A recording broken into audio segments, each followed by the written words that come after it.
Imam Al-Mahdi dan Satrio Piningit segera bangkit. Assalamualaikum warahmatullahi wabarakatuh. Bismillah, alhamdulillah, wa syukuri nikmatillah, la haula wa la quwata illa billahil aliyul azim. Di kesempatan kali ini kami akan membahas Imam Al-Mahdi dan Satrio Piningit segera bangkit. Kalau kita perhatikan umat Nabi akhir zaman saat ini sudah tidak lagi atau banyak yang tidak percaya dengan seruan ayat Al-Quran lagi, yang berarti dalam penyerahan amal ibadahnya diserahkan kepada berhala yang tersimpan rapi dalam hati pikirannya sendiri.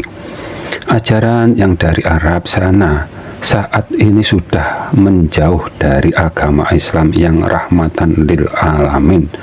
Dalam pengertian rahmatan lil alamin itu tidak terbatas dan terikat oleh waktu atau hanya kepada satu nabi saja, karena semua manusia dilahirkan ke muka bumi ini dibekali agama Islam. Ruhnya semua manusia telah bersaksi dan menyatakan hanya Dia yang berhak dituhankan.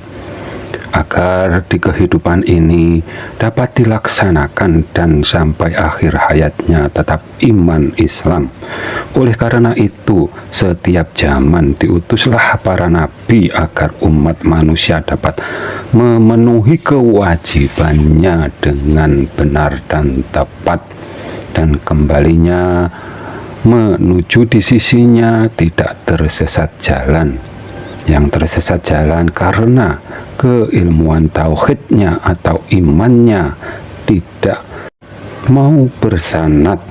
Yang demikian akan terjebak di alamnya jin, setan, dan lain-lain sesuai dengan keilmuannya, dalam kurung tidak bersanad atau putus sanadnya, berarti berguru ke syaiton.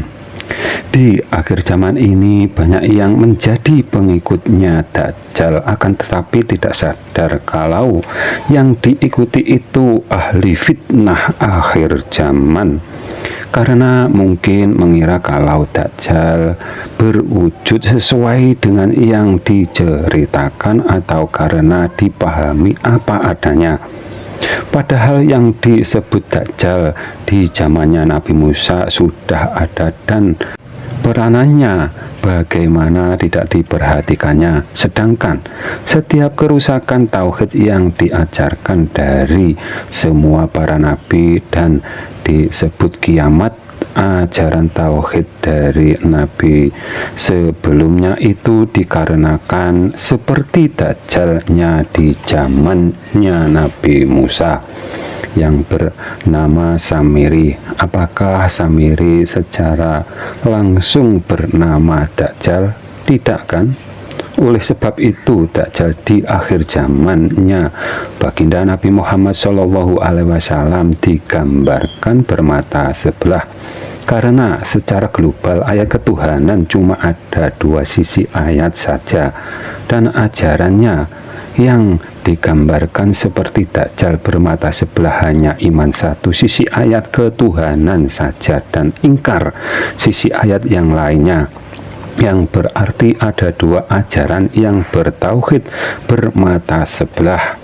Yang demikian digambarkan seperti Dajjal membelah Imam Al-Mahdi menjadi dua bagian, karena yang akan ditegakkan Imam Al-Mahdi agar umat manusia yang beriman dengan adanya Tuhan tidak menyelisihi seruan ayat Al-Quran yang ada atau juga di kitab ketiga yang lainnya, karena kitab suci keempat itu semua dari Allah Subhanahu wa Ta'ala, dan tauhid yang dijelaskan dengan bahasanya masing-masing di kitab keempatnya insya Allah masih dapat dipertanggungjawabkannya, dalam kurung tepat dan benar untuk memahami zat yang maha sempurna.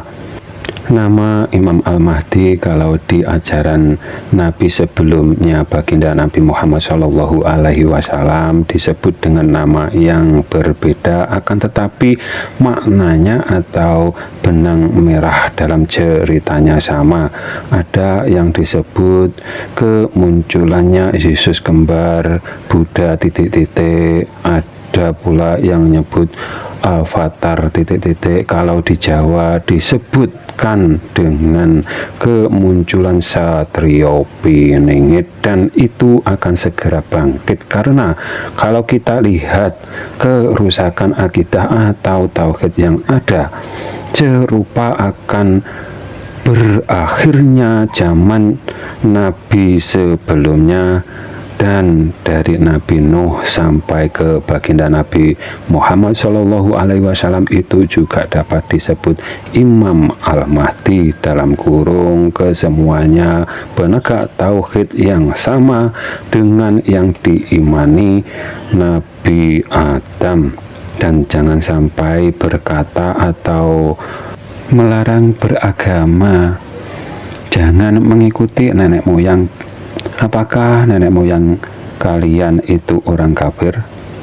Karena semua manusia itu dari anak cucu Adam. Terjadinya dua gerhana di bulan Ramadan, gerhana bulan di tengah bulan Ramadan, dan terjadinya gerhana matahari di akhir bulan Ramadan, bila sesuai dengan sabdanya baginda Nabi Muhammad Shallallahu Alaihi Wasallam, berarti kemunculan Imam Al-Mahdi sudah dekat. Namanya Imam Al-Mahdi tidak menyelisihi dengan para nabi dari Nabi Nuh sampai ke baginda Nabi Muhammad Shallallahu Alaihi Wasallam. Apabila ada kata yang salah, kami mohon maaf. Semoga bermanfaat dunia akhirat. Akhirus salam, wassalamualaikum warahmatullahi wabarakatuh.